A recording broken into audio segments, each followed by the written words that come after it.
Assista agora Telescópio, Apoio Cultural, Plano Familiar Camargo, Tradição, Seriedade e Respeito. Orocentro Prime, cuidando do seu sorriso. Unimed Sul Paulista, cuidar de você, esse é o plano. Olá, muito boa tarde para você que se conecta com a gente nesta terça-feira, dia 5 de outubro de 2021. Começando mais um Telescópio para você. O programa de hoje ele foi gravado na tarde de ontem para trazer para você um conteúdo inédito, atualizando sobre Itapetininga, atualizando sobre diversos setores da nossa sociedade e trazendo também muita informação para você que está conectado com a gente. Seja muito bem-vindo ao Telescópio de hoje. Hoje conversaremos com a Fernanda Neri, ela que é presidente voluntária da UIPA aqui de Itapetininga, para falar sobre o Dia Mundial dos Animais. Você gosta de animal? Então acompanhe aqui junto com a gente o programa de hoje. Também conversaremos com a doutora Lorena Soares, ela que é biomédica e vai falar com a gente, conscientizar um pouquinho a respeito do Outubro Rosa, sobre a conscientização do controle do câncer de mama. Então é muito importante, são temas muito importantes e eu conto com a sua companhia e a sua audiência nesse dia de hoje. Lembrando, o Telescópio ele é um oferecimento do Plano Familiar Camargo, que é a tradição, seriedade e respeito, da Orocentro Prime, cuidando do seu sorriso, e da Unimed Sul Paulista, cuidar de você, esse é o plano. Para participar com a gente, hoje não conseguiremos ler ao vivo as mensagens, mas você pode sempre acompanhar e participar através do facebook.com/TV Itapê ou através do nosso aplicativo, que é o TV Itapê. Então fique ligado com a gente, eu sou Guto Nunes e o Telescópio está no ar.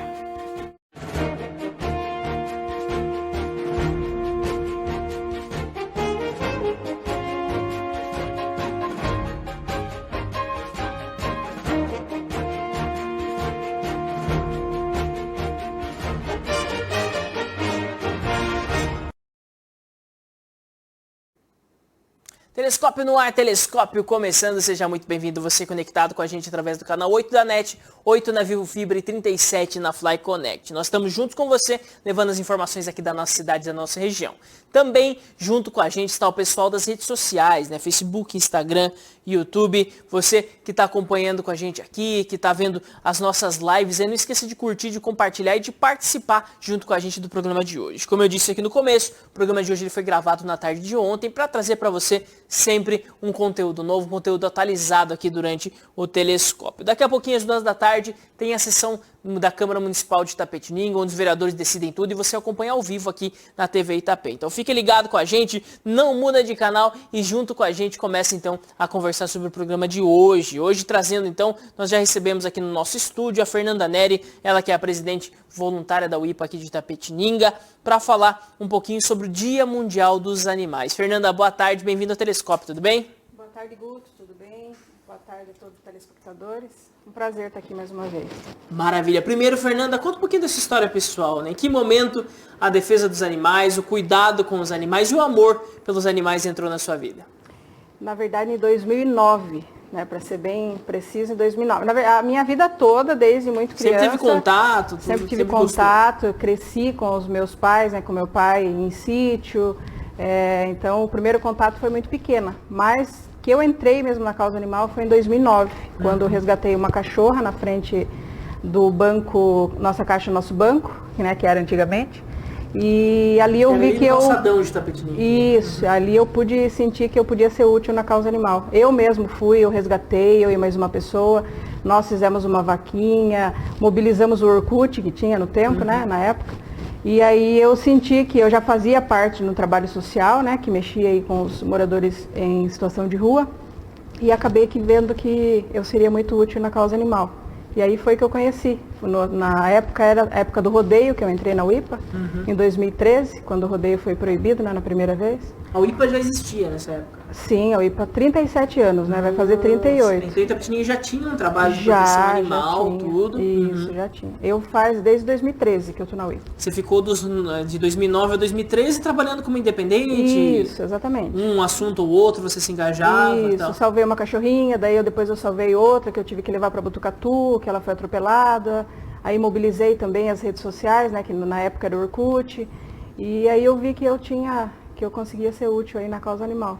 Muito legal, né? E olhando agora, né, 2009 para cá, mudou muito essa questão, piorou, melhorou? Como está sendo o trabalho de proteção dos animais? Ah, com certeza. Eu acho que por conta da pandemia, né, esses 2 anos foram os piores anos para a causa animal. É mesmo? De certa forma as coisas estavam melhorando até 2019, mais ou menos? Sim, as pessoas estavam adotando, elas estavam... porque eu acredito que a causa animal também teve... Agora, né, as pessoas, não sei se elas conseguiram conhecer mais a fundo a causa animal, as pessoas estão mais envolvidas. Só que infelizmente veio a pandemia, né, para poder atrapalhar. Muito bem. E falando um pouquinho ainda a respeito dessa questão do direito dos animais, né? Acho que a legislação ela foi mudando bastante também, as pessoas foram entendendo a questão da própria dos órgãos públicos mesmo, a legislação ela foi dando mais parâmetros para falar, olha, você não tem direito de fazer o que você quiser com o seu animal, essas coisas, porque era um pensamento que as pessoas tinham antigamente, né? Com certeza. E hoje também as mídias sociais, elas ajudam muito, porque as pessoas acabam a pressão percebendo social, né, isso, elas acabam percebendo que, poxa, se eu fizer alguma coisa, minha cara pode estar estampada no jornal, né? Hoje as emissoras de TV, a mídia, elas estão dando mais valor também, né? Talvez aí por ter mudado também a legislação, por as pessoas estarem mais envolvidas com isso. Então eu acredito que a mídia está dando muita importância agora para os animais e isso tem grande relevância para a gente. Muito bem. Dia Mundial dos Animais. Foi comemorado ontem, então, no dia 4 de outubro, né? Junto com a data também do dia de São Francisco de Assis, também, que é muito ligado à defesa do meio ambiente, dos animais, né? Como que você vê a importância desse dia, né, de ter essa data onde nós olhamos, então, com mais carinho ainda para os nossos animais? Na verdade, o dia, ele já é relacionado mesmo com o dia de São Francisco, né? Porque ele foi um grande protetor. E pra gente, Guto, tem uma importância imensa, porque o que não é visto não é lembrado. Então, na data de ontem, todas as pessoas, né, estavam envolvidas, falando no mesmo assunto, as redes sociais, você vê estampado, todo mundo postando. Então, com certeza, esse dia escolhido foi para ajudar mesmo a causa animal. E junto com esse dia, tem também o dia do cão, né, que eles colocaram aí para conscientização da adoção. Então, é tudo no mesmo dia. Então, é bem bacana a comemoração desse dia. Muito bem. E principalmente, né, o trabalho da UIPA aqui de Itapetininga, né? Hoje você está com o presidente, mas a UIPA, então, como você mesmo disse aqui, ela é um trabalho grande já, que acontece há muito tempo. Ela é voltada mais para os animais, vamos dizer assim, domésticos mesmo, né? Para cães e gatos. Seria isso o trabalho principal da UIPA, né? Na verdade, não. Na verdade, é todos os animais. Todos né? os animais. Só que assim, o que a gente faz resgate, que é mais voltado, assim, por conta do resgate, é cães, gatos e animais de grande porte, né? Mas todos os animais, o respeito é por todos, né? Mas que nós trabalhamos diretamente é com os pets e com os animais de grande porte. E quais são os principais maus tratos que acontecem aqui na cidade, que vocês registram, que chega até vocês, Fernanda? Hoje, Guto, é o animal que está no fundo do quintal. As pessoas, negligência, né? As pessoas têm aí o animalzinho que está doente, mas não leva no veterinário. Então o vizinho, antigamente os vizinhos eles não se preocupavam, o animal está no quintal, o animal é para cuidar da casa. Hoje não, hoje já mudou essa visão. Então a própria população, ela ajuda a gente a fiscalizar. Então eles fazem a denúncia, ó, tem aqui o meu vizinho. As pessoas antigamente não queriam se envolver, hoje elas já falam, não, pode colocar meu nome, eu estou falando, posso ir de testemunha. É importante isso, Fernanda, para o processo legal ter uma testemunha que fale, que assuma mesmo, não, aconteceu isso. Muito importante. Tem também os animais de grande porte, né, que estão aí nas ruas, as pessoas, elas usam o animal, aí o animal não tem mais, né, como devolver para elas ali né, igual as pessoas aí que usam para carroça, que usa o animal para trabalho. Então o animal ali ele fica doente, ele descarta esse animal na rua. Aí quem que tem que ir lá para ajudar? Né? Sempre as ONGs, sempre os protetores. Então, infelizmente, os animais, cães, gatos e cavalos são os que mais são aí maltratados, né, para a gente. Muito bem. E a UIPA, né? Para o pessoal que está acompanhando com a gente, muita gente conhece o trabalho, mas às vezes tem dúvidas, né? A UIPA ela é um lar. Ela é um órgão de denúncia, onde você faz a denúncia, ela vai lá apurar, resgata. Como que funciona o trabalho da UIPA? Na verdade, a UIPA é um órgão fiscalizador. Né? Aí, depois desse órgão fiscalizador, tem um abrigo, que a gente faz ali. Era para ser um lar transitório, Guto. Resgata um animal do lado da sua casa, leva lá, né? cuida dele, faz todo o processo e depois ele teria de ser adotado, né? E vem uma outra pessoa e adota. Mas, infelizmente, muitos dos casos não acontece assim. Aí o animal acaba morrendo no abrigo. Então, por isso que a gente fala, né, para a população, que infelizmente a gente trabalha com limite. É a mesma coisa que na sua casa. Você consegue ter 3 cães na sua casa. Lá no abrigo a gente consegue ter um número X. Então, ultrapassou esse limite, a gente não consegue mais ajudar, porque a gente não pode colocar em risco os animais que nós já temos, porque senão a gente acaba respondendo por isso também. Porque às vezes você tira de uma situação, mas às vezes coloca numa situação onde também a estrutura não está comportando tudo, né? Fica arriscado. Aí você vai, aquele ditado, né? Você vai descobrir um santo para cobrir outro. Então, e nós respondemos por isso também. Porque nós também temos visita do CRMV, lá tem que ter um veterinário responsável, não pode ter superlotação. Então, a gente tem que... É uma luta. Quando adota um animal, a gente consegue resgatar outro. Por isso que a gente fala da importância. Você for adotar um animal, você acaba salvando 2. O que você leva para casa e o espaço que você abre para outro conseguir ser resgatado. Muito bem. E quando chega a denúncia, vocês não têm mais local para abrigar? A gente procura tentar ver se o próprio denunciante, se ele consegue se envolver na denúncia. Ou ele arrumando um lar temporário, ou ele tentando conversar, e se for com o vizinho, você não consegue conversar com o vizinho, falar que a UIPA está sabendo, para ver se ele consegue dar uma assistência melhor para o animal, aí a gente vai tentando acompanhar. Tentar, de certa forma, ainda melhorar o local que ele está mesmo. Isso. Né? Você salva os tratos, pelo menos. Ou vai deixando numa lista de espera. Aí, conforme vai adotando, aí a fiscalização, ela já vai vendo que tem uma vaga, ela já vai naquele que está esperando. Mas nem sempre dá tempo de esperar, né? Nem sempre dá tempo. E como que acontece essa fiscalização? Vocês têm, de certa forma, aquela questão da autoridade para entrar, para ver, ou não? Precisa muito da conversa com o dono da casa para ver o local? Por fora vocês já conseguem apurar? Como que funciona isso? Na verdade, todo animal que estiver em risco, né, de morte, qualquer pessoa pode entrar no imóvel. Né? Se o animal for comprovado que o animal estiver morrendo, né, todo mundo é fiscalizador, todo mundo tem o mesmo direito que a UIPA tem. Você, como pessoa física, você consegue isso também. Você chama a polícia militar, ela não pode se negar a ir até o local, aí ela vai chegar lá, se o animal for, né, diagnosticado mesmo que ele está ali sofrendo maus tratos, que ele está morrendo, a própria polícia ela já abre e a gente entra. Ou vice-versa, a própria polícia pode chamar a polícia chega, às vezes ela chama a UIPA para a UIPA poder apoiar também. Então, vale lembrar que a pessoa tem que fazer a denúncia, tem que, tem que denunciar. Quem cuida de crime é a polícia, né? A gente dá um amparo, mas quem cuida mesmo é a polícia. E quem vai decidir, de certa forma, se é um crime mesmo, se houve dolo, se foi algo simplesmente que a pessoa não tinha condição, tudo também é parte da investigação policial também, isso, né? Isso, daí, na verdade, Guto, a gente faz até um processo de investigação antes de chegar naquele imóvel.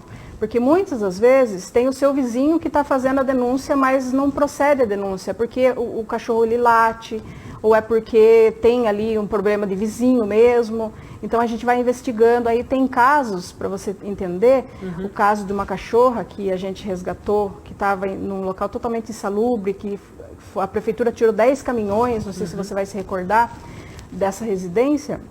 Nós ficamos 2 semanas para conseguir ver se era verdade, se era mesmo aquilo que as pessoas estavam falando, porque muitas das vezes as pessoas tiram foto e mandam. Uma vez nós fomos num local, num depósito de gás, que a pessoa tirou foto, o cachorro estava dentro da gaiola e no sol.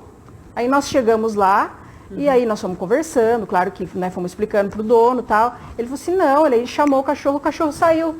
Ele falou, ele gosta de ficar ali. Daí mostrou pra gente, no fundo do quintal, no fundo lá do depósito, tinha uma casinha, tinha água, tinha comida. Não era fechado ali? Não era fechado, ele ficava ali porque ele queria, no sol, para ficar vendo o movimento e tal.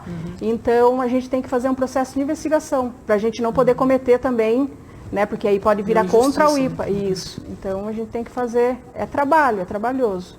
E as pessoas, às vezes, elas não entendem, porque elas acham, passei para a UIPA, mas a UIPA até agora não viu. Não, a gente está vendo, mas primeiro a gente tem que ter certeza, porque o maus tratos hoje, como é crime e de cadeia, a gente precisa comprovar. Então, se a gente chegar na sua residência e não for comprovado, pode virar até contra a UIPA.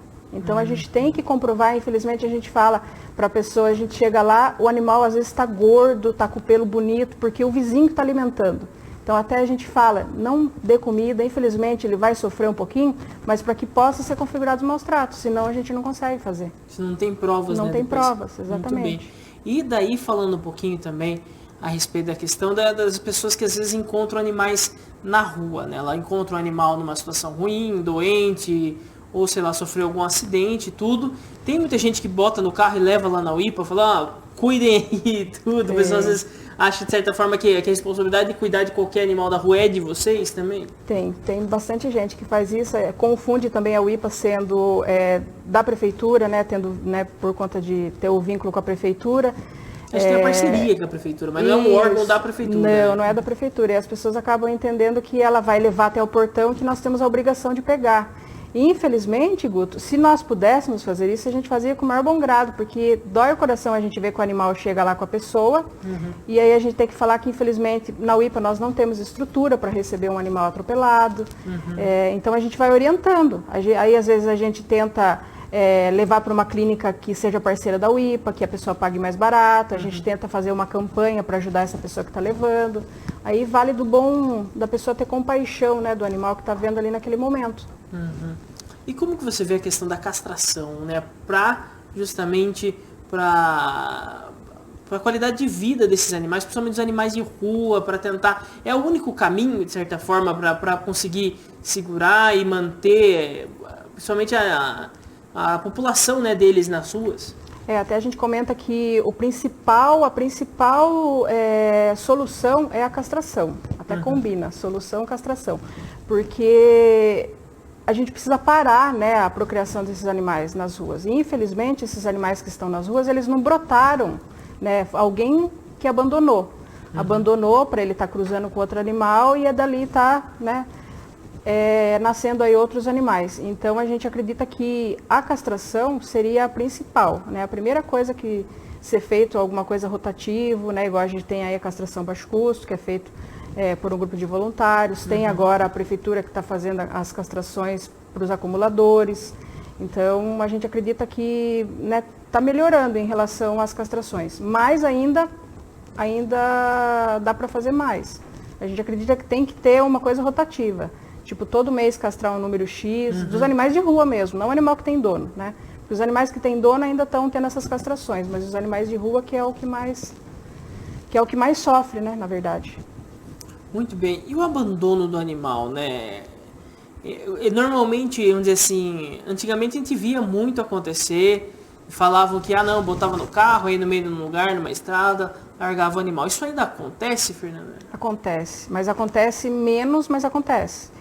Hoje as pessoas, como eu falei para você no começo, elas têm um pouco de medo da exposição, porque hoje todo lugar tem uma câmera, né? Sim, igual o caso do cachorrinho menino. Ele chegou achando que ele ia enterrar, que ninguém ia ver, era um lugar totalmente isolado, e ele jamais imaginava que um casal ia estar ali naquele momento. Então, para que as pessoas tenham ciência de que hoje as pessoas elas não aceitam maus tratos, elas não aceitam abandono, e elas estão sendo aí os olhos, né? Tem Deus lá em cima está vendo, não é só Deus lá em cima, hoje tem as pessoas também que estão vendo. Então... Muito bem. E fala um pouquinho então do caso do menino, quem está acompanhando com a gente aqui, o Telescópio de hoje, acompanhou, né, a entrevista com a Fernanda aqui, nós fizemos também uma entrevista lá na rádio aqui da cidade, tudo levando a situação do cachorro menino, que foi um cachorro que foi encontrado lá em Tatuí, numa estrada, né, onde ele estava sendo enterrado ali pelo dono. Conta um pouquinho da história dele pra gente, Fernanda, até pra todo mundo entender a tristeza que é essa história. Ele foi um cachorro que foi um herói ali daquela família, mas que acabou tendo, vamos dizer assim, quase que o seu fim ali pelas mãos dos seus donos, né? Conta pra gente. Com certeza. Na verdade, um casal aqui de Itapetininga estava indo passar um domingo na casa do sobrinho em Boituva. Aí ele passou, não era o caminho que ele ia fazer, ele ia sair daqui de Itapetininga um outro horário, então o casal teria de estar ali naquele momento, né? Tinha que ser desse jeito. Ele passou e viu que o rapaz estava com um cão embaixo do braço e com uma enxada na outra mão. E aí eles pensaram, nossa, que estranho, um local totalmente, né, não tinha o porquê dele estar ali. Aí a esposa falou, não, volte que eu acho que ele vai abandonar esse cachorro. E como ele era pequenininho, ela falou, se ele abandonar a gente pega. Né? Não pelo fato só de ser pequeno, mas como ele estava de carro, estava indo para casa, ele falou assim, não, se ele abandonar nós vamos pegar. Aí no que ele voltar, até eles acharem o retorno, no que eles voltaram, Eu acho que o rapaz, eles acreditam que o rapaz tenha assustado com a chegada do casal. E ele parou ali no meio estava enterrando o cachorro e parou na metade. E aí eles ficaram procurando o cachorro, conversando. Eles enterraram o cachorro vivo. Então, nós acreditamos que ele ia matar o cachorro e ia jogar a terra por cima. Mas como o casal chegou, não deu tempo, ficou na metade do caminho. E ele ficou meio corpo enterrado. E quando o casal chegou ainda, ele quis meio que falar com o casal, mas aí o casal também ficou com medo, porque ele estava com uma enxada, um cara que, né, já estava ali naquele local. Aí ele foi embora, a hora que eles olharam para frente, o cachorro estava enterrado meio corpo. Nossa. Aí depois, com toda essa comoção de ter postado em rede social, que veio aqui para o ambulatório PET, aí nós saímos correndo daqui de Itapetininga, fomos para Botucatu. Porque o cachorro estava gravemente ferido, né? Ferido. Ele foi atacado por um pitbull para proteger a filha desse rapaz. Aí ele foi uma vez uma consulta veterinária, o veterinário falou que ia ter que ser feito um tratamento, né? Ele achou que não quis fazer o tratamento e vamos enterrar o cachorro para acabar o custo, né? O problema, isso. E no depoimento dele, assim, que a gente tem a ciência de que ele falou lá, que ele achou que o cachorro... Chegou a se apresentar na polícia. Chegou, se apresentou, ele, a esposa foi voluntária e ele foi intimado. E ele falou que ele achou que o cachorro estava morto. E isso não colou porque o casal viu que o cachorro estava no braço dele se mexendo e foi a testemunha de que a fala dele é mentirosa. E hoje o cachorro está lá, lutando para viver, cada dia um milagre, mas graças a Deus ele está numa clínica aí competente, que passou por 2 cirurgias, talvez agora essa semana passe pela 3ª. Nós vamos até postar um vídeo dele hoje, né? Mostrando aí a evolução dele, ele latindo. Então a gente tem fé e esperança que vai dar tudo certo. E qual que era a situação deles quando chegou até vocês? Ele estava muito mal? Como que estava? Ele estava caquético, com uma magreza assim assustadora, com um buraco gigantesco no pescoço, na área do pescoço, que ele tomava água e saía pelo buraco, ele comia e saía pelo buraco. Então não tinha como ele ficar aqui em Itapetininga, porque ele teria de fazer uma reconstrução. E aí nós levamos ele para lá, para Botucatu. Então ele chegou no estado, o estado dele, ele chegou em Botucatu, nós tínhamos certeza que ele não ia sobreviver. Mas ele falou, vamos correr e fazer a nossa parte, né, e ter esperança, e no fim ele está aí. Vai fazer 20 dias que ele está lutando. E daí dessa primeira cirurgia que ele passou seria para reconstruir, né? Isso, interno, canal, né? Para reconstruir as traqueias, o esôfago, toda a parte que envolve o pescoço, né? E aí a segunda cirurgia foi para fazer o enxerto para fechar o buraco. Essa cirurgia não deu certo.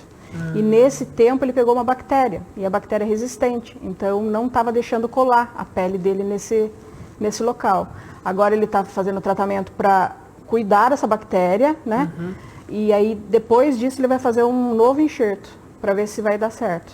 Ele está se alimentando por sonda, mas está se alimentando bem. Então a gente confia que ele vai sair vivo dessa, para mostrar que nem sempre a maldade vence, né?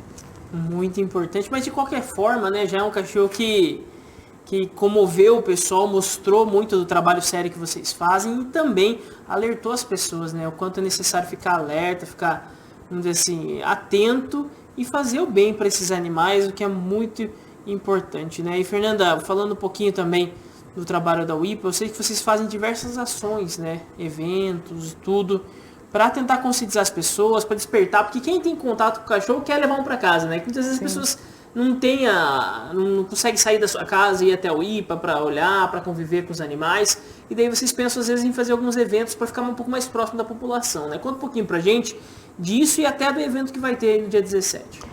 Então, a UIPA está fazendo agora, começamos uma campanha com apadrinhamento de animais. Então, se você não pode adotar, você pode escolher um animalzinho da UIPA e ser padrinho dele. É um valor simbólico, é R$20. A intenção maior, na verdade, é de se ter o vínculo da pessoa com o animal. É claro que o financeiro também, mas como é um valor simbólico, a gente pensou mais, tipo, o Guto vai ficar responsável pelo cachorrinho X. Então, todo mês ele vai dar R$20 e a gente vai contar para ele a história do cachorro. Hoje ele foi para o veterinário. Você pode ir lá fazer a visita. Se você quiser dar um banho, você pode dar. Se você quiser tirar ele de lá para dar um banho, quiser levar para sua casa para ficar o dia todo. Então, nós resolvemos fazer dessa forma porque a pessoa pode criar aquele vínculo com o animal, como a criança, como as pessoas aí que se envolvem no GAAD, que elas vão, tem aquele, né, tem o acesso direto ali com a criança, então a gente pensou que poderia ser uma porta também para uma futura adoção.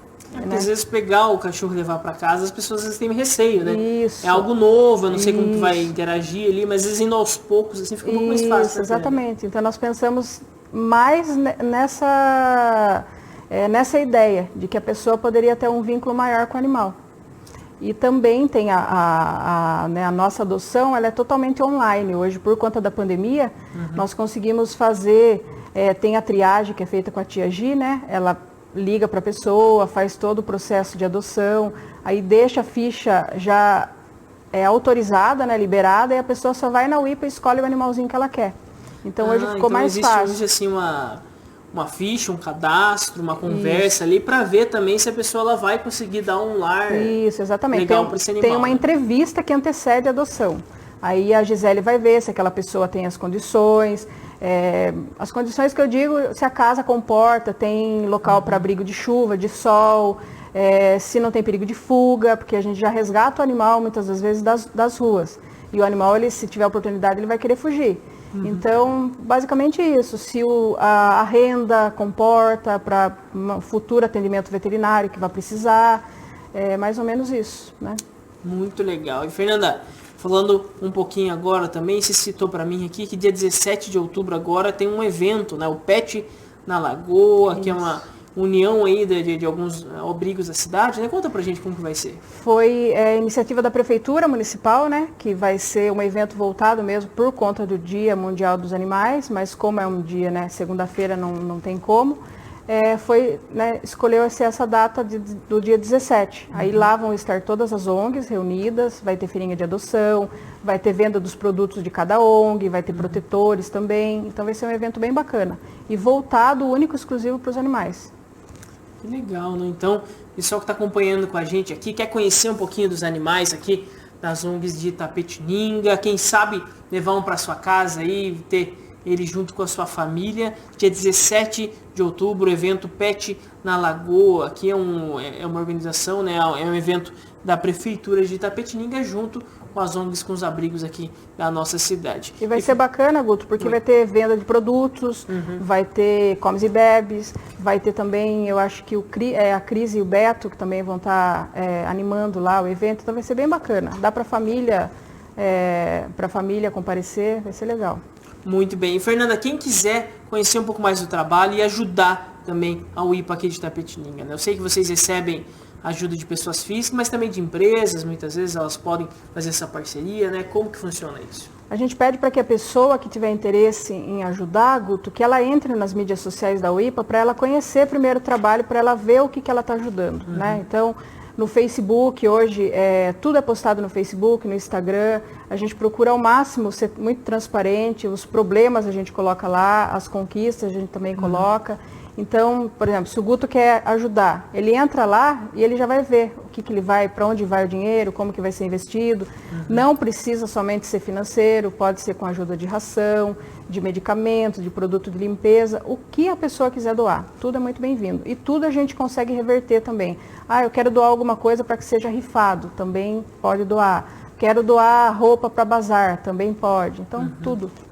Tudo vocês tentam transformar isso em renda e reverter para o bem-estar dos animais aqui da cidade. E você, aproveitando a oportunidade, nós temos também, não fica tudo ali só na UIPA, Guto, a gente tenta ajudar também. Nós temos hoje vários protetores que nós ajudamos, né, mensalmente com ração, que se chama ração social. A gente vê aí as pessoas que estão precisando e a gente acaba aqui destinando e dividindo também o que a gente consegue recolher de doação. Então, não fica só para a UIPA, a gente tenta ajudar ao máximo também as pessoas. Muito bem. Fernanda, eu gostaria de agradecer muito a sua participação aqui com a gente. Se você deixar mais algum recado, fica aberta a câmera do telescópio. Eu que agradeço, na verdade, em nome da UIPA, mais uma vez, estar aqui. E pedir para que as pessoas nos ajudem conscientizando, né? Agora, né, se você vai fazer reportagem com a doutora, né, também tem o Outubro Rosa, né, Outubro Pet, que é dos animais, para a pessoa, né, prestar atenção no seu animalzinho, né? Também tem o câncer de mama e qualquer coisa, qualquer eventual, levar no veterinário, não esperar, né? Que o câncer é igual de humano. Tudo que for no começo tem solução. Quanto mais cedo se descobrir, se tratar, melhora o prognóstico depois. Exatamente. Muito bem. Muito obrigado, Fernanda, pela participação aqui com a gente. Então, conversou no Telescópio aqui a Fernanda Nery, ela que é presidente voluntária da UIPA e faz esse trabalho tão importante junto aos nossos animais. E você que está acompanhando com a gente aqui, nós temos mais entrevistas ainda no Telescópio de hoje, mas antes um recado especial da MSO para você.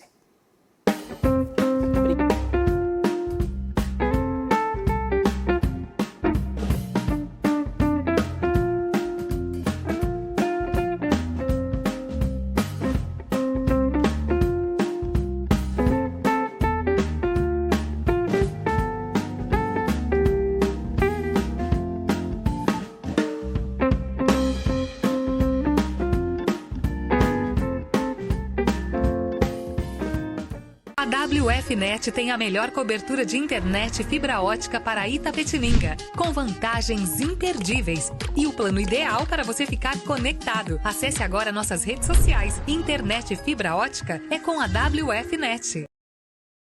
Viu os recados então da MSO, a empresa especializada em ajudar a sua empresa, e também a WFNet, que é uma internet de qualidade. Dá uma olhadinha lá na WFNet, essa empresa aqui de Itapetininga que está fazendo muito bonito. E nós vamos continuar conversando no Telescópio. Hoje nós já falamos então a respeito do direito dos animais, o Dia Mundial dos Animais, mas agora vamos falar de um tema também muito importante, que é o Outubro Rosa, né? O mês de conscientização do controle do câncer de mama. E quem vai conversar com a gente é a doutora Lorena Soares, ela que é biomédica, doutoranda em ciências biomédicas e especialista em biomedicina, estética ortomolecular e reprodução humana. Doutora Lorena, boa tarde, bem-vinda ao Telescópio, tudo bem? Boa tarde, eu que agradeço a presença aqui, muito obrigada, um tema que é muito importante falar, ainda mais agora nesse Outubro Rosa. Muito bem, primeiro, doutora, conta um pouquinho pra gente, né? Biomédica, né? Conta um pouquinho desse trabalho, conta um pouquinho dessa dedicação. Em que momento você escolheu seguir para a área da saúde e seguir ajudando as pessoas como biomédica? Tá certo. Então, eu acho que eu sempre quis fazer algum bem para a humanidade. Desde criança eu acredito muito que a gente poderia colaborar, ajudar. E eu gosto muito dessa... Estava assistindo a entrevista anterior, né? Muito bacana sobre o cuidado com o animal. Eu sempre tive essa sensibilidade, mas eu achava que a gente podia cuidar das pessoas.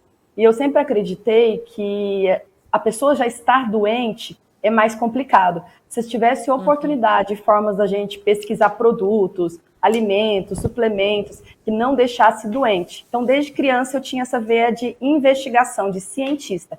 E a biomedicina é basicamente isso, né? O biomédico, ele é um cientista, ele aprende tanta coisa na faculdade que existe várias áreas para atuar. Eu acabei escolhendo inicialmente a reprodução humana, que tem muito a ver com o tema que a gente vai falar agora. O câncer de mama, o tratamento pode causar uma infertilidade, existem opções para tratar, e também a estética, que é o resgate da autoestima, que acaba sendo também um tema relacionado à autoestima da mulher, né? Porque o câncer de mama afeta mulheres, e por tudo que eu já vi, vivendo, analisando e pesquisando, e eu sou uma vitoriosa. Eu tenho 2 anos que eu venci o câncer de mama. Eu ainda estou em tratamento, a gente tem que viver 2, 5 e 10 anos para realmente se considerar 100% curada, né? E isso foi muito, muito importante, porque eu percebi quantas ferramentas tem para que a mulher possa buscar o diagnóstico, achar o problema e se curar, e depois existe uma vida pós-câncer de mama, que é o que eu quero falar muito, né? Muito bem. Doutora Lorena, conta um pouquinho dessa história justamente, então, pra gente, do câncer de mama. Vamos lá primeiro pro seu relato pessoal, né, doutora? Que momento essa notícia, que eu tenho certeza que não é uma notícia fácil, entrou na sua história? Como foi esse processo aí de tratamento, que você está ainda nesse processo da cura desse câncer, né? Mas se Deus quiser, logo já se tem as confirmações, né? Mas como que foi passar por tudo isso? Como da área da saúde, a gente acaba conscientizando várias pessoas, fala muito para o outro se cuidar, o exame de toque, né? É muito frequente. Só que ainda se fala pouco do câncer de mama numa mulher jovem. Hoje eu tenho 35 anos. Eu descobri o câncer com 33. Por mais que eu me tocava, sentia o nódulo, eu não acreditava que era câncer, porque não se fala disso. né? As campanhas são assim, a partir dos 50 anos, não deixe de fazer sua mamografia, investigue o câncer de mama. Então, eu senti o nódulo, eu pensei, pode ser uma displasia mamária, pode ser um nódulo, tem inúmeras possibilidades, inclusive, é muito comum, né? A mama da gente é um órgão, né? É uma parte da nossa muito sensível, muito delicada. Eu até gosto de falar essa frase que é o sagrado feminino, né?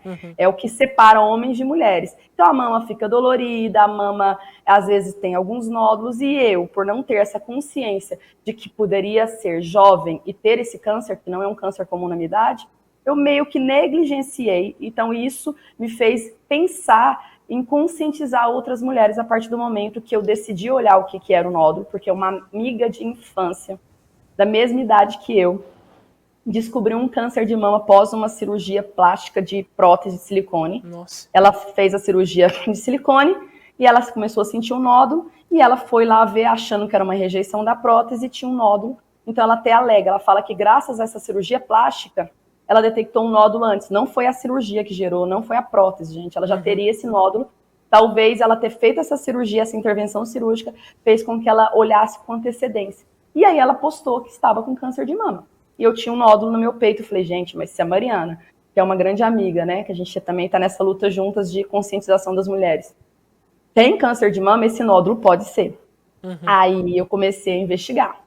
Passei pelo ultrassom, mamografia, né, a biópsia, e esse processo foi de 26 de junho de 2019 até 12 de julho, onde a primeira decisão foi a mastectomia total da minha mama esquerda. Porque por mais que tinha 6 meses que eu senti esse nódulo, ele já tinha crescido mais que o normal. Então eu estava já com 4 centímetros. Para você ver como a gente pensa, né, eu sou da saúde, indico, oriento, ajudo tanta gente, como é que eu deixei um nódulo ficar desse tamanho? Então, todo o alerta foi ligado por ser um câncer de subtipo hormonal. Imagina, ele se alimentava de estrogênio e progesterona. Exatamente o que o meu corpo produz, por eu ser mulher. Então, a preocupação ficou muito alta devido ao tamanho do nódulo. Então, a cirurgia que foi decidida naquela época, porque cada um é individual, foi retirada da mama. Eu não me opus hora alguma. Por quê?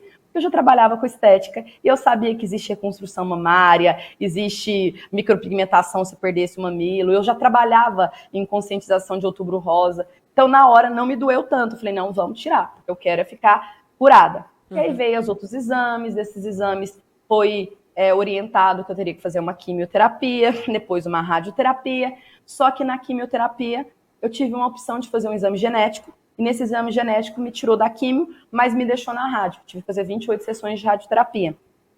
E eu fui seguindo, procurando tudo. E não tinha invasão a gente chama que é o linfonodo, que é o sistema linfático, o linfonodo não tinha sido invadido. Então eu estava com um tumor grande pelo tempo, né? Porém ele estava contido, ele estava fechado, ele estava preso. Isso impressionou os médicos, porque muito jovem, um câncer hormonal, um nódulo grande, mas que ele não tinha tanto. E durante todo o meu trabalho, eu sou ortomolecular, como você me apresentou. Eu resolvi tomar decisões na minha vida em 2017, que é 2 anos antes de descobrir o câncer, de paralisar o anticoncepcional, de fazer métodos contraceptivos menos hormonal, de me alimentar melhor, de comer mais vegetal, fazer mais atividade física e com certeza, por tudo que eu venho conversando, isso ajudou demais, sem saber, né? Porque um câncer, gente, ele não se manifesta da noite pro dia. Então, você tocou aqui, sentiu um nódulo, foi mês passado que eu sofri muito, não. O meu mesmo, depois de toda a avaliação, ele começou a se desenvolver 5 anos antes. Então, se foi em 2019, ele começou em 2014. E normalmente é uma doença silenciosa, né? Até ela começar... Você mesmo, você viu o nódulo ali, você não começou a ter sintomas e nada, né? Se você não fizesse o exame, você não teria nem noção, né? Absolutamente sem sintomas. A partir do momento que você sente algo, você viu o nódulo e começa a sentir sintoma, o sangramento, né, as dores, outros sintomas graves, é porque a doença está avançada. Então, por isso que o Outubro Rosa é o momento, eu estava até vendo alguns movimentos assim, se toca a mulher. A gente tem que se tocar, se sentir um nódulo, a gente tem que investigar. Eu estou tocando, mas é um nódulo e pode ser nada. Eu pensei assim, eu cometi essa falha. Sorte que eu ainda tive tempo. Sorte que os meus hábitos anteriores ajudaram eu a tomar decisões que não alimentassem, que não aumentassem. Porém, eu sei que de 100 mulheres que descobrem um câncer de mama, 13 vão a óbito. E muitas das vezes essas 13 que vão a óbito porque o diagnóstico foi tardio. Porque o câncer de mama tem cura. Quanto mais rápido você perceber, mais rápido você se tratar. E aí eu fui entender por que algumas mulheres negligenciam o tratamento ou investigar. A primeira coisa que a maioria delas me responderam é assim: eu tô com nódulo, se for câncer, vai tirar minha mama, como é que eu vou viver minha vida, né? Afetiva, relacionamento. O outro ponto é assim: se for câncer eu vou morrer, eu prefiro viver desse jeito, e se tiver de ser, então, ou seja, acha que câncer mata. Acredita que a palavra câncer é morte. Outras que é muito comum, Deus me livre, todo mundo vai perceber, porque qualquer outra doença que você trata acaba sendo silenciosa, né? Uma diabetes, você toma insulina, um problema cardíaco, você toma um remedinho, um excesso de colesterol, você toma outra. O câncer não tem como, a partir do momento que você descobre, você começa a tratar. E os sinais vão ser visíveis. Seu cabelo vai cair se tiver que fazer a químio, sua pele vai envelhecer porque você tem que fazer algumas restrições hormonais. No meu caso, eu tive a menopausa precoce. Imagina, com 33 anos, todo o meu sistema reprodutor, como também meus hormônios, teve que ser retirado, teve que ser paralisados com medicamento. E isso tudo faz com que as mulheres ficam com medo, falando, eu não quero, eu prefiro viver. Só que aí chega um ponto que vem a dor, que vem os sintomas, aí vai tratar. E quando vai tratar, às vezes está grave.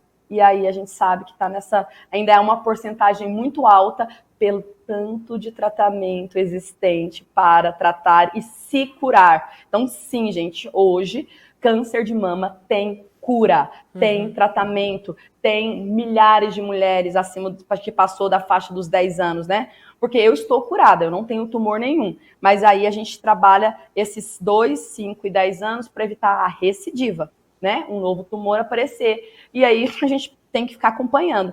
Mas existem milhares de mulheres no mundo que já passou pelos 10 anos, tem uma vida totalmente normal, vive como... Eu até acredito que depois que a gente tem uma experiência dessa, a gente vive um pouco melhor, porque a gente tem uma consciência diferente. Mas eu percebi que essas questões, né, que é a infertilidade, por exemplo, eu não tinha tido filhos ainda, né? A questão da menopausa precoce, que é horrível, infelizmente, hoje eu entendo as mulheres acima dos 50, 60 anos, que sofre com calor intenso, que sofre com a depressão, a ansiedade, a pele ressecada, o cabelo começa a cair, a unha começa a ficar mais frágil. Eu entendo que isso realmente afeta totalmente a sua autoestima. E isso vai acontecer em alguns casos, tratamento. E ainda tem o tratamento, né, mais pesado, que é a quimio, a radioterapia, que acaba escurecendo a sua pele, causando queimaduras, né, perdendo cabelo, sobrancelhas, cílios. E aí eu vi que esse trabalho da autoestima junto, né? Que assim, a partir do momento que você descobre, estou com câncer de mama, mas existe milhares de opções, milhares de alternativas. Por exemplo, não podia ter filhos, não tive filhos, né? Mas eu poderia congelar meus óvulos. E eu sou especialista em reprodução humana, liguei para um médico que foi meu professor na época e perguntei, né? Se tudo bem, se não teria risco nenhum de eu receber hormônio para fazer a coleta dos óvulos durante o tratamento. Ele falou que não, pelo contrário. As medicações hoje são medicações que não vão interferir no tratamento. Então, eu posso, durante o tratamento, fazer o congelamento dos óvulos. Então, eu congelei. Depois que eu entrei na menopausa, e realmente, se eu vou ficar em 5 anos sem produção nenhuma e depois reavaliar, não é interessante para mim ter uma produção ovariana novamente. Então, mas eu já tenho meus óvulos congelados.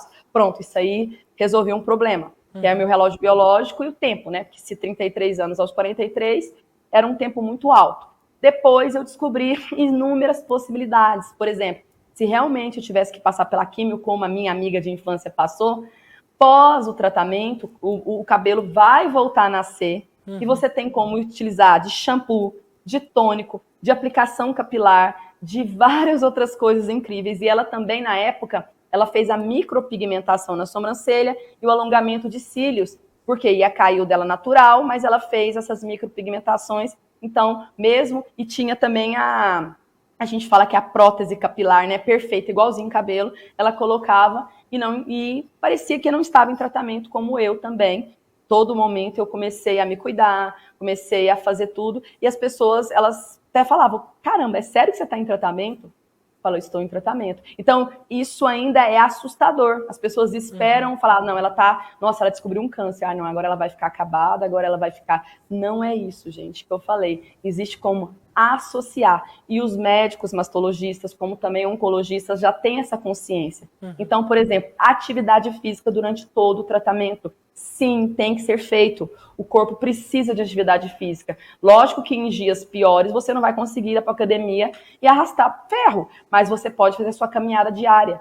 30 minutos por dia de atividade física diário te reduz a possibilidade de recidiva em uma porcentagem alta. 30 minutos por dia. Então, todo dia eu tinha de caminhar.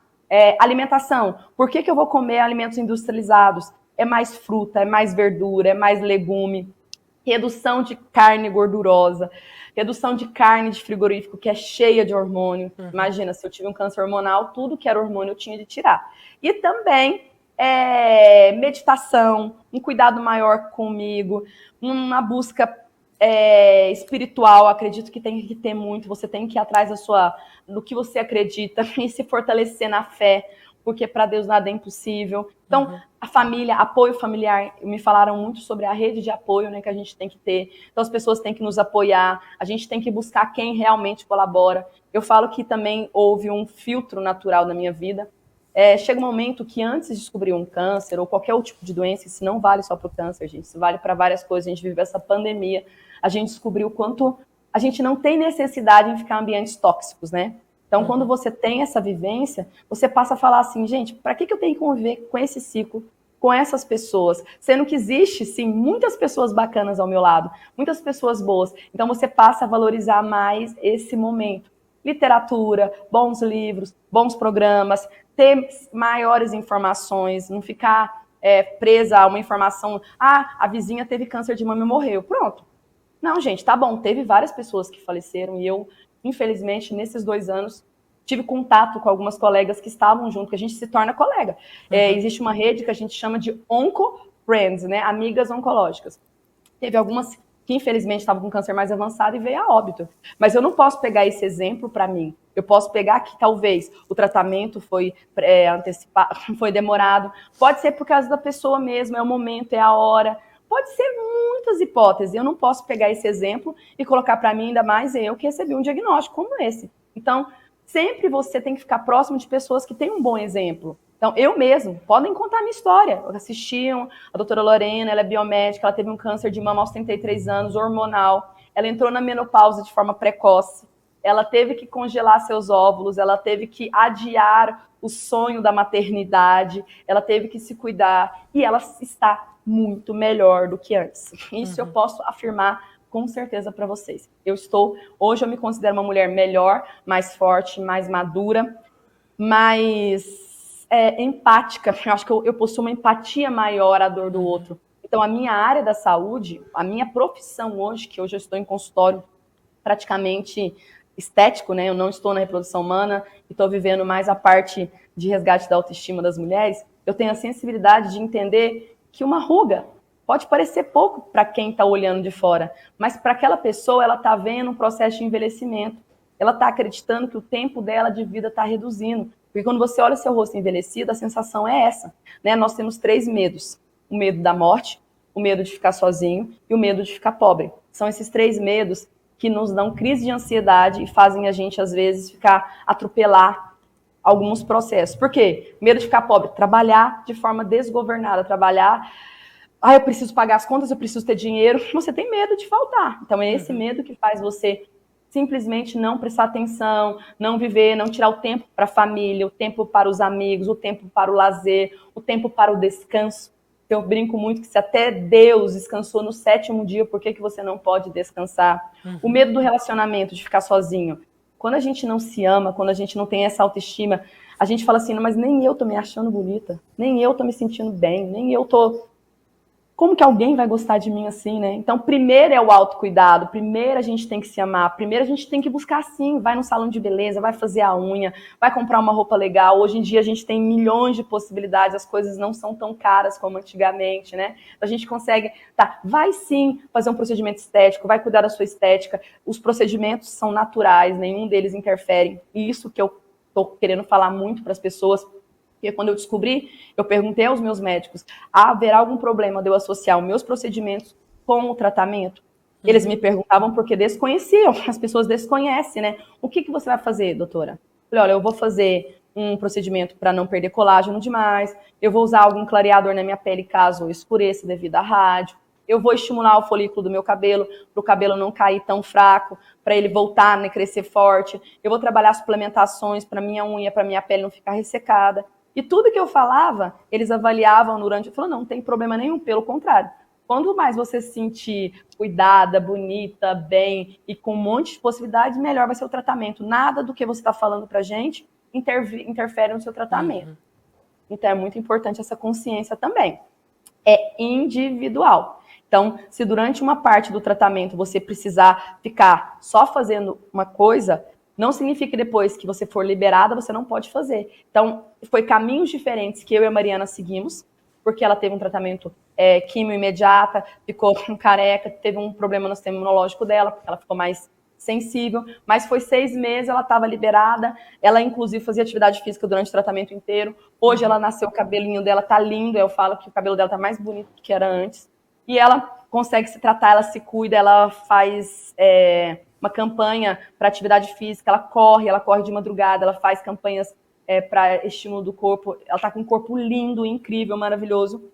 E eu tive a menopausa precoce, meu metabolismo abaixou e eu engordei 15 quilos de novembro do ano passado até abril desse ano. E eu não estava me sentindo bem, porque eu nunca tive esse peso. E eu descobri que era medicamentoso, mas que eu tinha uma decisão para tomar. Se eu aumentasse meu metabolismo através da atividade física e se eu reduzisse minha alimentação, e se eu associasse com o que eu tinha na clínica, eu trabalho com protocolo de emagrecimento, eu conseguiria o resultado mais rápido. E eu perdi 15 quilos. Eu estou ganhando massa muscular, consegui retornar para a academia como deveria. Muita gente falou que durante o tratamento era mais difícil eu ganhar massa muscular, né? O treino, porque eu não tenho hormônio, os hormônios são regulados. E eu estou ganhando massa muscular e eu uso a minha rede social, meu Instagram, para falar de estética e para falar de câncer de mama e para falar que sim, existe vida após câncer de mama e que pode ser muito melhor. E uma frase que eu gosto muito de deixar claro é assim, muita gente fala para mim, eu não vou procurar porque quem procura acha. Quem procura acha e quem acha consegue a cura. Essa para mim é a melhor. Então você procura, você acha, você se cura. Tem um nódulo, tô me tocando. Nossa, doutora, eu tô assistindo essa live aqui agora, eu tenho um nódulo um tempão, mas eu vi que realmente não se fala sobre isso. No mesmo tempo que eu achei que não era, eu também tenho medo de ser. Agora eu vou atrás. Por quê? Quanto antes você agir, quanto antes você tomar a sua decisão, o mundo inteiro te espera. Quem procura acha, quem acha se cura. Quem não procura, quando for achar, já está avançado. E às vezes você não tem essa segunda chance que eu tive, como eu gostaria que todas as mulheres tivessem também. E doutora Lorena, falando um pouquinho a respeito dos fatores, existem fatores de risco, ou seja, a questão hereditária é importante, ou a qualidade de vida que a pessoa tem, indicadores de saúde, para se ter maior incidência do câncer de mama? Olha, eu passei a minha faculdade inteira estudando as natural killers. Natural killer é uma célula que todos nós temos. E elas são responsáveis por justamente induzir uma célula tumoral, uma célula defeituosa, a ser eliminada. Então ela induz a apoptose. A apoptose é uma morte programada celular. E essa natural killer é responsável por isso. Eu fiquei muito na imuno muitos anos na faculdade. Mas sabe como que a natural killer funciona? Sabe como acontece esse rastreamento celular para ver se você tem células defeituosas? Quando você está em repouso, quando você está descansando, quando você realmente tem um sono reparador, pausas, descanso. E eu posso confessar para vocês aqui, porque eu não tenho vergonha de dizer as minhas falhas, porque eu estou em profunda evolução, eu não parava, eu não pausava. Eu fui coordenadora de pós-graduação desde os 24 anos, eu fui pioneira no mercado da biomedicina estética. Então, apareceram muitas oportunidades de uma vez só. Eu abri turma em Salvador, Goiânia, Brasília, São Paulo, Belo Horizonte. E todos os processos, palestras ali, eu montei clínica, eu ampliei a clínica, eu construí processos. E realmente, naquele momento, eu falava, muitas pessoas, né, relacionamento, como minha família, falava, descansa, menina. Eu não tenho que aproveitar, é um momento muito bom para mim. Eu tenho que trabalhar muito para depois eu descansar. E não era bem assim. Então, isso é fato. Então, tem um livro que chama O Anticâncer, do Dr. David, é um médico, eu li esse livro e ele é fantástico, indico para todos vocês. E ele fala que todos nós temos células tumorais. Cabe a nós alimentá-las ou não. Por eu não ter essa pausa, pode ter sim a relação. Outra causa, genética, né? A minha mãe, a minha família inteira tem alguém que tem câncer de mama. Há grandes possibilidades de você ter? Sim. Existe um teste genético que você vai detectar agora. Eu não quero fazer, porque se eu achar que eu tenho, eu já vou colocar isso na minha cabeça e eu já vou tratar isso e vou ficar muito mal com isso. Gente, é isso que eu queria conscientizar vocês. Se você tem essa herança hereditária e sabe disso, existe tantas possibilidades de você não ter, porque aí você vai ter a consciência. Eu vi um post, acho que na sexta-feira, do dia 1º de outubro, da Larissa Manoela, né? Aquela atriz. Ela fez um post de topless, de costa, para chamar atenção ao câncer de mama, porque a avó dela teve e infelizmente faleceu. E ela e a mãe dela têm possibilidade de desenvolver, mas que ela e a mãe dela tomou essa consciência e aprendeu com a perda da avó, né? Que ela ia tomar decisões pela saúde dela. Então, para ela, o Outubro Rosa é muito especial, porque ela sabe que é um mês de conscientização. E ela tendo essa consciência, ela se cuida mais, e a mãe dela também. Como temos a Angelina Jolie, que foi também um teste genético, a família inteira teve. Ela descobriu, ela resolveu retirar as 2 mamas de uma vez só, sem ter o câncer. E foi baseado nela. Eu também, ano passado, quando eu me curei, assim, total, passei pelo tratamento mais pesado, foi o 1º ano, eu decidi, na reconstrução da minha mama retirada da esquerda, tirar a mama direita também, de forma preventiva, antes de descobrir o câncer, né? Não, sem ter que ter o câncer. E eu retirei a minha mama direita também. Então, eu fiz a mastectomia das 2 mamas. A primeira tinha tumor, a segunda era livre. Infelizmente, na cirurgia da mama direita, que não tinha tumor, eu tive extrusão. Eu perdi a prótese, porque a cirurgia é muito agressiva. E eu poderia ter feito reconstrução de outra forma. Várias coisas poderiam acontecer, mas eu perdi a mama. E eu estou agora num processo de recuperação para tentar uma outra cirurgia. E nesse momento eu vou ter que fazer uma reconstrução com o músculo do dorso lateral das costas. Só que, depois que eu perdi a mama, eu descobri um monte de mulheres que fizeram cirurgias estéticas e também teve essa extrusão. É algo comum, né? Não estou triste, não estou magoada, pelo contrário, eu sei que existe um universo da cirurgia plástica, nas cirurgias separadoras, que tem possibilidades. Então, assim, mesmo num processo difícil, eu consigo achar uma solução nessa área. Então, as pessoas elas estão se especializando, médicos estão especializando em reconstrução mamária para pacientes pós-câncer de mama. Porque também existe muita reconstrução em cirurgias estéticas, é comum. Não me arrependi de ter tirado, tiraria novamente, se você me perguntasse, correria o risco de novo de ficar sem a mama por quase 1 ano. Porque eu sei que a partir do momento que eu reconstruir e der tudo certo, eu tenho menos uma preocupação na cabeça. E alimentação, como você me perguntou, com certeza, gente, nossos alimentos eles estão muito ricos em agentes inflamatórios. O açúcar é altamente inflamatório. Açúcar vicia mais que a cocaína. Ele é muito inflamatório. Em todo alimento com alto índice glicêmico, o que é isso?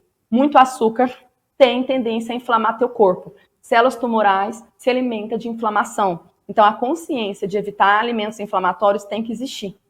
Atividade física é fundamental, o nosso corpo precisa se movimentar, o nosso corpo nasceu para se movimentar, a gente tem músculo para ser ativado, e quanto mais você faz atividade física, melhor. Então, assim, existe genética, existe fatores relacionados a processos emocionais, falta de pausa, existe também alimentos, existe radiações, exposições. A gente sabe que cada ano mais vão se descobrir coisas novas sobre esse assunto. Mas a consciência, assim, é mais ou menos você acorda e você sabe que você precisa respirar, ter um dia tranquilo, fazer o que tem que fazer, se movimentar. Você tem que alimentar suas células saudáveis e não o seu cérebro desgastado e ansioso. Você precisa, sim, passar por check-ups de 6 em 6 meses. Ginecologista de 6 em 6 meses para as mulheres. Os homens que me assistem precisam ter a experiência com urologista, tá? Agora estamos no Outubro Rosa, novembro estaremos no Novembro Azul. Os 2 tipos de câncer mais comum, câncer de mama e câncer de próstata. Os 2 têm tratamento, os 2 têm cura, e o problema sempre é porque foi descoberto de forma tardia. Então, esses 2 tipos de câncer que está muito comum, todos eles existem milhões de possibilidades. E hoje, você pode falar, caramba, eu quero alimentar só as minhas células saudáveis, o que eu tenho que fazer? É simples, é o que todo mundo fala, é que independente de ser estético ou não, as pessoas estão dizendo caminhe, se exercite, alimente bem, beba bastante água, vai para um ambiente saudável, busque coisas, pessoas e procedimentos e atitudes e ferramentas que te deixem bem, que te deixem com a autoestima lá em cima. Então, existe sim previsões de que você é um corpo, né, uma pessoa, um ser humano, que está predisposto não só ao câncer, como diabetes, colesterol alto, que pode gerar um infarto, um ataque cardíaco a qualquer hora do dia, da noite, a gente sabe. E também a gente está falando no momento da pandemia, né? A gente descobriu a vulnerabilidade que nós temos a um ser invisível. Como um vírus invisível consegue invadir algum corpo e levar a óbito, como eu perdi uma tia, um primo muito querido, e várias pessoas da minha família pegaram e não tiveram nada, outros tiveram algo, e eu passei imagina, eu sou comorbidade, né, então eu tinha direito a me vacinar, eu esperei a vacina mais segura, porque a gente tem que tomar um pouquinho mais de cuidado, e esse é o autocuidado, me vacinei, logo eu produzi anticorpos, eu já estou imune, né, digamos, pela produção de anticorpos no meu corpo, mesmo passando por todos esses processos, mas eu tinha uma consciência, né, que eu alimento todos os dias as minhas células saudáveis. Então, mesmo que você tenha uma célula doente, 1, 2, 3, não importa. Você tem um corpo inteiro saudável. Você tem defesas naturais, você tem milhões de estratégias que possam ser feitas. Você pode sentar com o seu médico e discutir várias hipóteses, várias formas de tratar. E você, sim, durante o tratamento, pode procurar um profissional da estética e fazer esse tratamento junto. Falar, não, então o que der para fazer, eu vou fazer. Eu trabalho com suplementação, tá? E essas suplementações, ela trabalha com vitamina B12, que é regeneradora, que é reparadora. Vitamina B12 é muito comum em carne e ovo, mas às vezes a dieta da pessoa é pouca. Eu trabalho com pool de aminoácidos, que são proteínas para ajudar na suplementação. Eu trabalho com a vitamina C, a vitamina D e outras formas. E como eu sou biomédica, eu também consigo fazer a avaliação laboratorial para ver esses déficits. Então, isso é o ortomolecular. A ortomolecular ainda trabalho, ainda atuo, né? Só a reprodução humana, que hoje eu sou só usuário do serviço, né? Eu brinco muito que foi muito bom aprender, porque eu sei o quanto é legal saber que eu posso ter filhos, mesmo um tratamento que me deixou infértil, mas antes eu consegui ter esse cuidado. E aí, a orto é isso, é um cuidado, é a molécula certa. Então, numa avaliação, numa anamnese completa, num processo que eu estudo, que eu avalio, que eu analiso, a gente faz solicitação de exames laboratoriais. Eu tenho uma nutróloga que trabalha com a gente também, uma médica muito boa. E aí, nesse processo, a gente começa a perceber as carências nutricionais que você está, que o paciente está, e a gente começa a repor. Lógico que com nutricionista para fazer uma reeducação alimentar, lógico que a suplementação que a gente tem acesso hoje, graças a Deus, a gente tem muita substância legal para você comprar até na farmácia. Você pode ir na farmácia hoje comprar alguns nutrientes, mas com essa consciência que realmente você está com déficit e você pode suplementar. E uma outra informação, respondendo o que você já me falou também, é o seguinte: existe um estudo que prova que a vitamina D baixa aumenta a predisposição ao câncer de mama.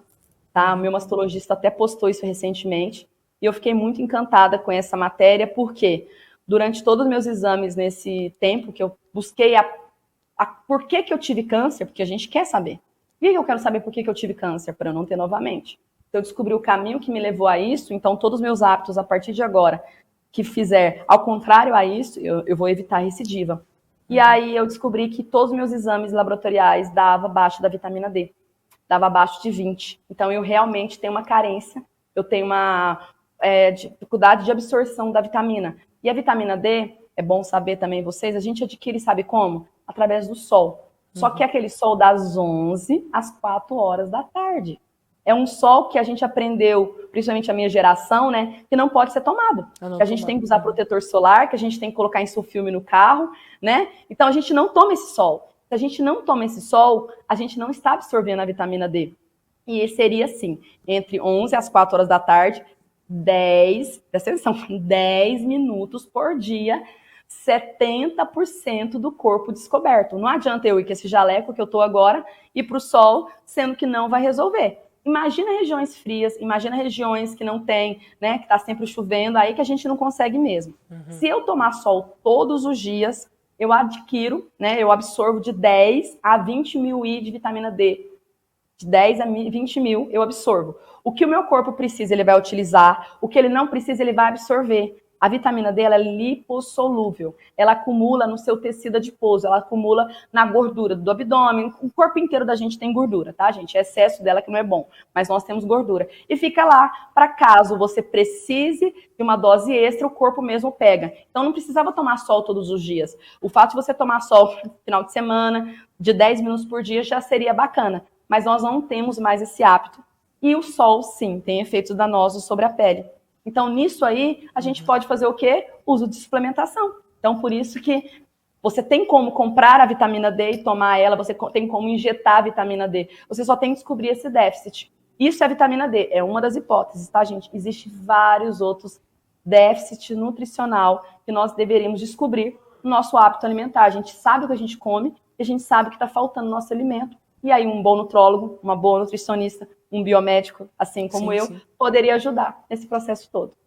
Maravilha. Doutora Lorena, gostaria de agradecer muito a sua participação aqui com a gente. Foi muito especial trazer essas informações aqui, pessoal, trazer também sua história de vida aqui. Quem quiser acompanhar, saber mais do seu trabalho, onde que ele pode encontrar?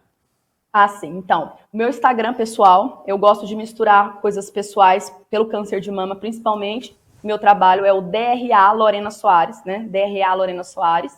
E eu tenho o meu instituto, onde a gente dá treinamento, cursos e também atende pacientes modelos. A gente consegue atender com preço mais em conta, então é legal. É o Instituto Lorena Soares. Fica na região de Sorocaba. Não é tão próximo, mas dá para ir, porque é sempre programado. E eu tenho a clínica, ILS.clínica.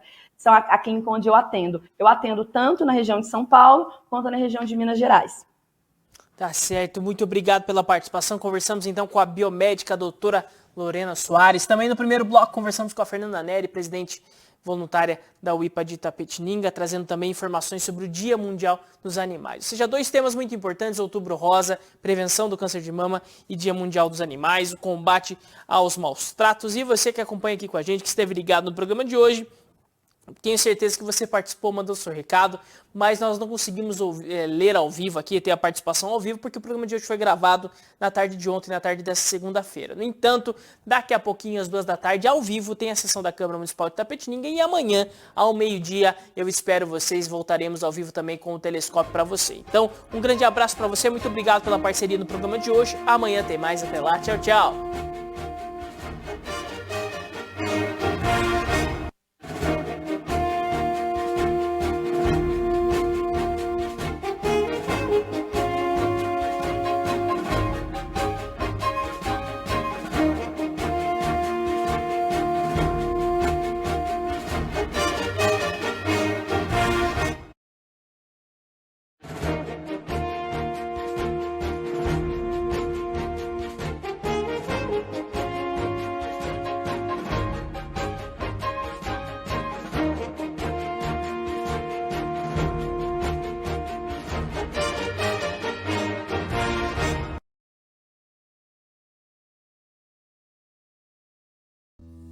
Telescópio.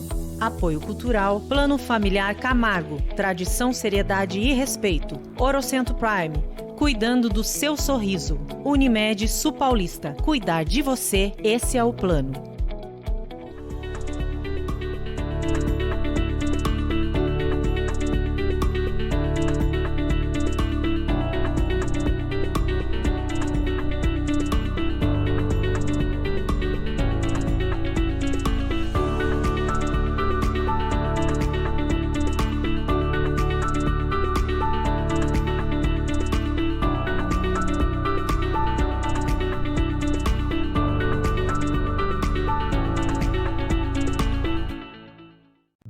Febre, tudo ficou mal? Use o PA Digital. O PA Digital é o pronto atendimento médico da Unimed sem sair de casa. Acesse estaçãounimed.com.br, agende uma consulta e resolva suas queixas de forma rápida e segura, evitando filas e aglomerações. Serviço disponível 24 horas por dia. PA Digital, opção inovadora para seus atendimentos de urgência. Unimed Sul Paulista. Cuidar de você. Esse é o plano.